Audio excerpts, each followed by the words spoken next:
Pour sa part, Alexandre Désiré Tapoyo, le ministre en charge des droits humains, était récemment à la mosquée Hassan II, là-bas, avec le président du Conseil supérieur des affaires islamiques, l'imam Ismaël Hosseini Ossa. Ils ont donc évoqué les questions liées à la place de la religion musulmane dans la société. On regarde.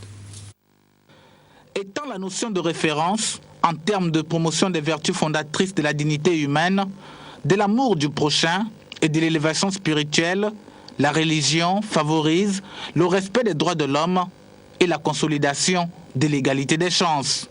Le tête-à-tête entre le ministre Alexandre Désiré Tapoyo et l'imam Ismaël Hosseini Ossa, président du Conseil des affaires islamiques, était donc l'occasion de réhabiliter la religion musulmane au regard du cliché peu reluisant, selon les adeptes, que l'être humain fait aujourd'hui de la doctrine de Allah.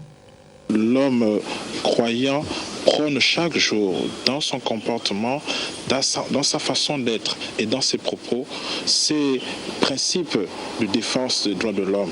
Donc c'est tout naturellement que nous venons vers ceux-là qui sont les relais des droits de l'homme sur le terrain, dans la vie au quotidien, dans nos familles, que nous venons partager nos expériences pour faire en sorte que le château des droits de l'homme soit plus que par le passé consolidé.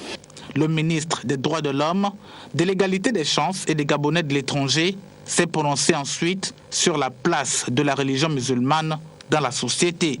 L'homme musulman, la femme musulmane est pétrie d'un amour profond pour la vitalité d'un véritable Gabon, sans discrimination et surtout avec le discernement nécessaire. Les deux personnalités se sont in fine réjouis de ce moment de partage d'expérience.